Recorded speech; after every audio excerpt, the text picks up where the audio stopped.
Hay nako, Eden. Huwag ka na nga magdrama dito. Alam mo kung mahal ka ng asawa mo, hindi siya para sa akin lumapit, no?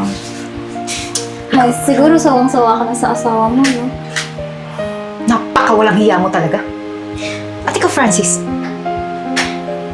sa ganitong paraan, ganito kadali mo lang ako mapapalitan?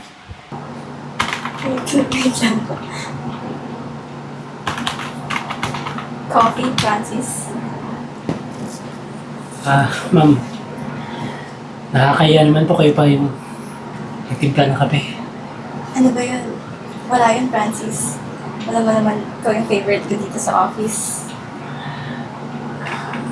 Pala ma'am, itong pinapagawa nyo. Konti na lang matatapos na. Ang galing mo talaga, Francis. Kaya favorite kita eh. Ma'am, yung kamay niyo po, baka may makakita. Ano naman? Ako yung boss dito, Francis, oh. Wala silang magagawa kung anong gusto kong gawin. Ayaw ko lang kasi ma'am na pag-iisipan tayo ng masama. Ano ba, Francis? Iniisip mo pa rin yung iisipin ng iba? Tsaka ma'am, pinagdududaan na rin po ako sa bahay. Minsan po kasi, inumagan ako umuwi. Ano ba, Francis? Alam ko namang hindi ka lang saya sa asawa mo. Tignan mo, lagi ka nandutang. Pero pagkasama mo ako, buhay na buhay ka. O nga pala, Francis. Pagkatapos mo dyan, sumunod ka sa office ko, ah. Sige po ma'am.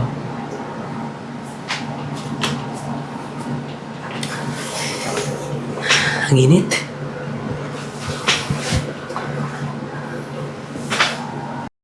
J-boy, kain na. Sige, te. Yung plato mo, te. Bit wala. Kukuha ko. Sige, Francis, upo ka muna dali. Tamang-tama, nakaluto na ako. Kumain ka na habang mainit pa yung pagkain. Hindi na Eden. Pagod kasi ako sa trabaho. Francis, paulit-ulit na lang. Bakit hindi mo na ako kinakausap? Bakit ka nakakaganyan? Pagod ka ba talaga o may inaatupag kang iba? Tsaka, ate. Pansin ko, lagi na rin late umuwi yan si kuya eh. Tsaka, parang may tinatago eh. Oy! Pwede ba? Huwag kang makisaw-saw sa usapang mag-asawa. Baka nakakalimutan mo. Nakikitira ka lang dito. Francis, kung may problema ka, sabihin mo sa akin. Asawa mo ko. Kaya kitang intindihin. Pwede ba, Eden? Tigilan mo yung pagdududa mo. Trabaho lang ginagawa ko. Tsaka pagsabihan mo yung kapatid mo, ha?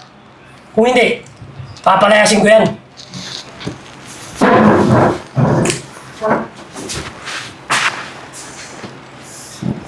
Kaya mo na yan, ate. Kumain ka na. Ito plato mo.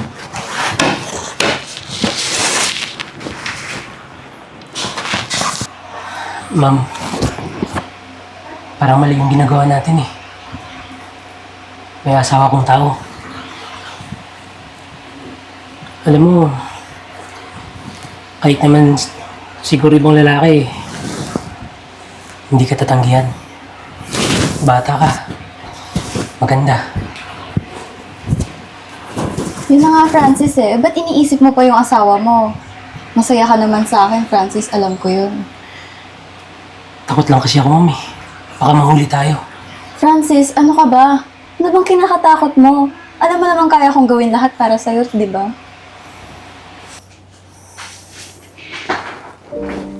Francis, Aiden.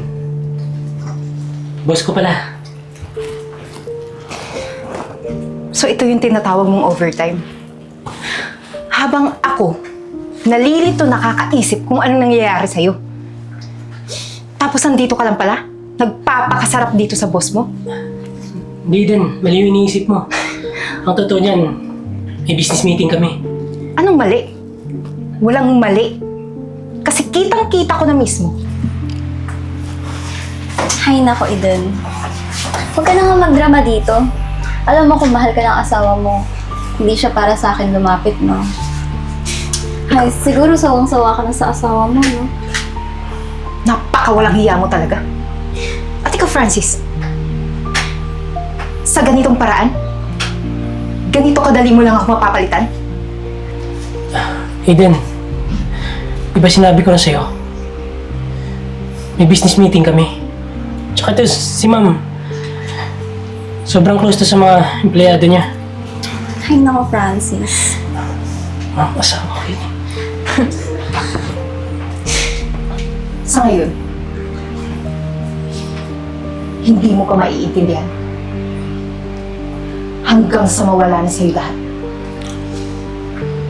Eden! Francis, pabayaan mo yung asawa mo.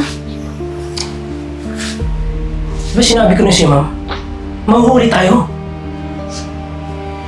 Di ka kasi nakinig. Ano ba, Francis? Ano bang problema mo? Masaya ka sa akin, di ba? Pabayaan mo na yung asawa mo. Sa tingin mo, ma'am? Ganun lang yung kadali? Ha? Asawa ko yun. Kahit anong gawin mo, asawa ko pa rin yun. Francis, kaya kong ibigay lahat ng gusto mo.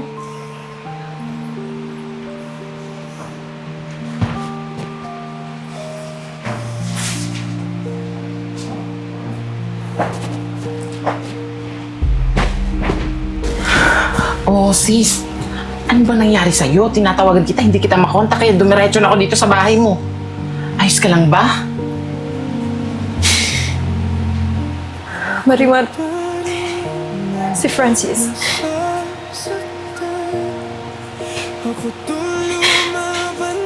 Sumama na siya sa iba. Ano? Naku, sis. Huwag mo sabihin may kabit yung asawa mo. Ano, sis? Iiyak-iyak ka na lang dyan? Huwag mo sabihin susuko ka na lang. Basta-basta mo lang ibibigay yung asawa mo. Ikaw yung legal. Kaya mas may karapatan ka sa kanya. Wala naman ako magagawa, di ba? Kung iba na yung gusto niya. Isa pa, wala akong laban dun. Mayaman kasi yung babae. Baka ano pang gawin sa akin. Sis, mali ka. May laban ka. Kasi kasal kayo at legal kayo.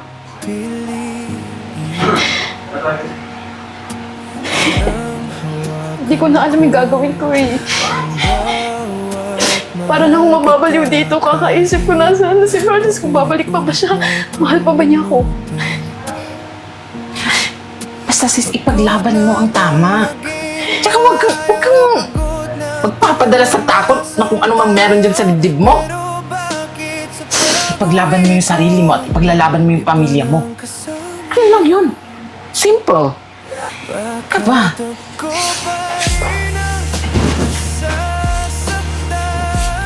Eden. Nandito ako para humingi ng tawad. Alam ko na nasira ko yung tiwala mo. Sana bigyan mo pa ako ng isang pagkakataon. At yung mga nakita mo, hindi yun totoo. Hanggang dito ba naman? Itatanggi mo pa kahit nakita ko na yung totoo. Francis, Tama na. Pagod na rin ako. Pagod na ako magpakatanga sa'yo. Yung tiwala ko sa'yo, sinira mo. At hindi yun basta-basta mababalik. Kaya pwede ba, umalis ka na. Ayaw na kitang makita.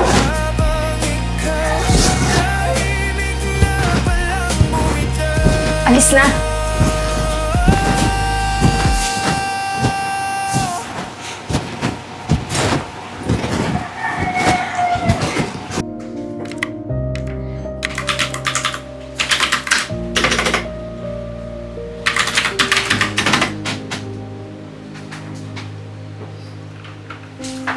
Anong ginagawa mo dito? Umamin ka nga sa akin. May relasyon ba kayo ng asawa ko? Bakit ako yung tinatanong mo?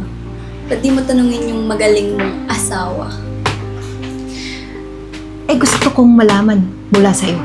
May problema ba? Eh, paano kung sabihin kong, oo, may magagawa ka ba? Kirida ka. Desperada. Malandi. Losyang. Kabit! Alam mo, Eden, hindi na ako magtataka kung bakit ka pinagpalit ng asawa mo. Kasi, tinan mo yung pananamit mo. Tinan mo yung itsura mo. Hindi ka ba nagtataka? Kapalit-palit ka, Eden. Eh, hindi naman sana ako kapalit-palit. Kung hindi mo nilandi yung asawa ko. Sige, subukan mo. Nang ipakulong kita. Umalis ka na dito, Eden. Gusto mong tumawag pa ako ng guard? Umalis ka na! Desperada.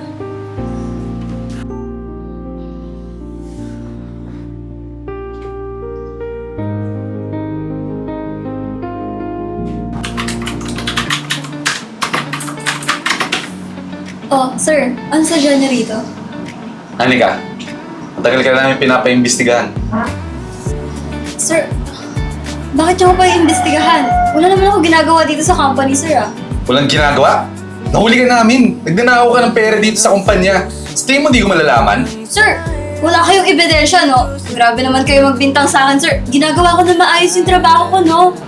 Huwag ka na mag-deny. Nasa amin na lahat ng ebidensya na kailangan namin. Sir, hindi niyo ako pwedeng tanggalin. Pinaghirapan ko yung position ko dito. Pinaghirapan ko maging vice president, sir. Alam niyo yan. Sir, Alam mo, Anika, mag-impake ka na ng gamit. And just wait for the file that the company is gonna be holding against you.